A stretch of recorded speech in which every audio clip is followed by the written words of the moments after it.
Assalamualaikum dan salam sejahtera, bersama saya Janah Kamaruzaman dalam Buletin Pahang, Isnin 31 Januari 2022.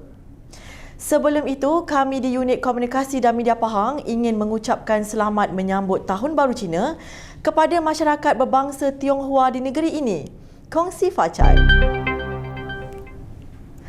Sempena sambutan Tahun Baru Cina yang akan disambut esok, Yang Amat Berhormat Menteri Besar Pahang, Datuk Seri Haji Warusdi Wan Ismail menzahirkan ucapan sempena kedatangan Tahun Harimau itu. Datuk Seri Haji Warusdi dalam satu hantaran terbaru di laman Facebooknya mengucapkan selamat menyambut Tahun Baru Cina kepada masyarakat berbangsa Tionghoa di negara ini amnya dan di seluruh Pahang khususnya. Beliau berharap semoga semua pihak gembira dan ceria meraihkan Tahun Baru Cina kali ini meskipun dalam keadaan serba sederhana, ekoran belum lagi bebas daripada ancaman COVID-19. Beliau juga berharap agar Tahun Harimau ini akan membawa sinar baru, rezeki yang melimpah ruah dan kejayaan berganda dalam kehidupan semua.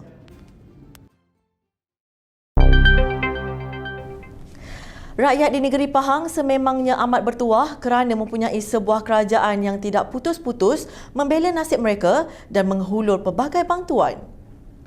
Malah pemberian bantuan oleh Kerajaan Pahang, pimpinan Yang Amat Berhormat Menteri Besar Pahang, Datuk Seri Haji Warusdi Wan Ismail, tidak pernah terhenti tetapi dipelbagaikan dari semasa ke semasa.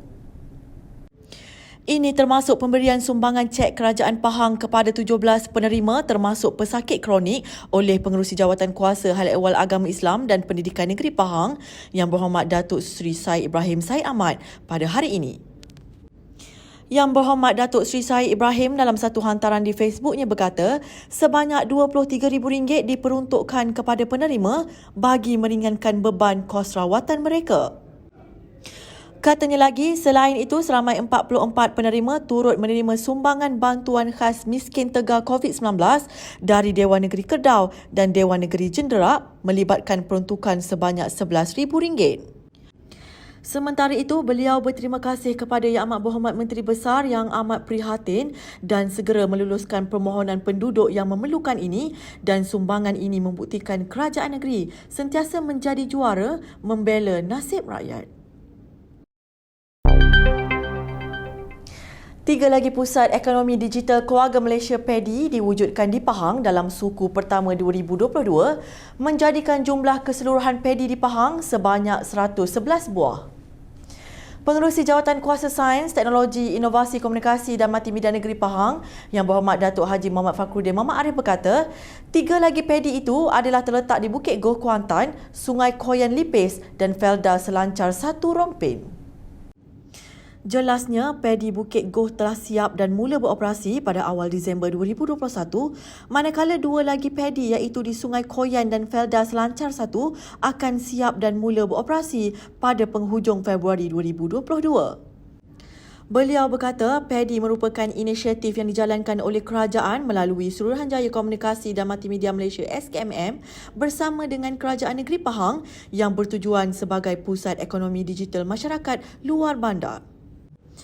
Katanya, PADI sebelum ini dikenali dengan Pusat Internet Komuniti PIK telah dijenamakan semula semasa pelancaran PADI oleh Yang Amat Berhormat Perdana Menteri Datuk Seri Ismail Sabri Yaakob pada bulan November 2021 bersama Yang Amat Berhormat Menteri Besar Pahang Datuk Seri Haji Warusdi Wan Ismail di PADI Durian Tawar Bera.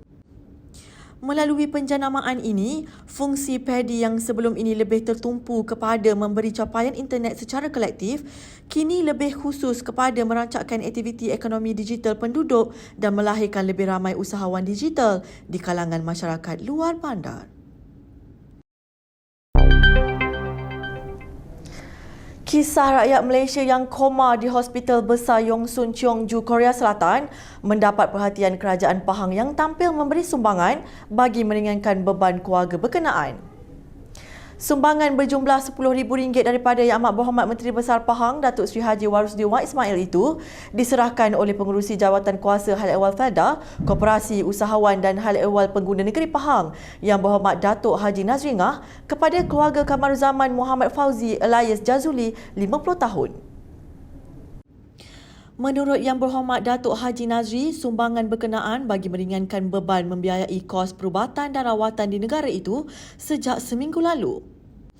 Beliau berkata Kamaruzaman yang berasal dari Kampung Batu Balai Jerantut bekerja di negara itu sejak Oktober 2019 dan melakukan pelbagai pekerjaan sebelum bekerja sebagai operator pengeluaran di sebuah kilang tisu. Beliau difahamkan Kamaruzaman dilaporkan pengsan di kediamannya di negara itu dan terus dibawa ke hospital di situ disebabkan pembuluh darah pecah selain terdapat darah beku di kepala. Oleh itu katanya, bagi menampung kos seterusnya, kerajaan memberi sumbangan menerusi anak sulung Kamaruzaman, Muhammad Zafifi. Selain itu, Yang Berhormat Datuk Haji Nazri melalui Pejabat Ahli Dewan Undangan Negeri Adun Pulau Tawar turut menyumbang sebanyak RM3,000 kepada wakil keluarga terbabit.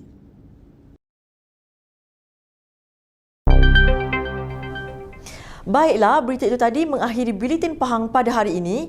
Jangan lupa subscribe Pahang Media di Facebook, Instagram, YouTube, Twitter dan TikTok untuk mendapatkan berita terkini di Pahang. Assalamualaikum.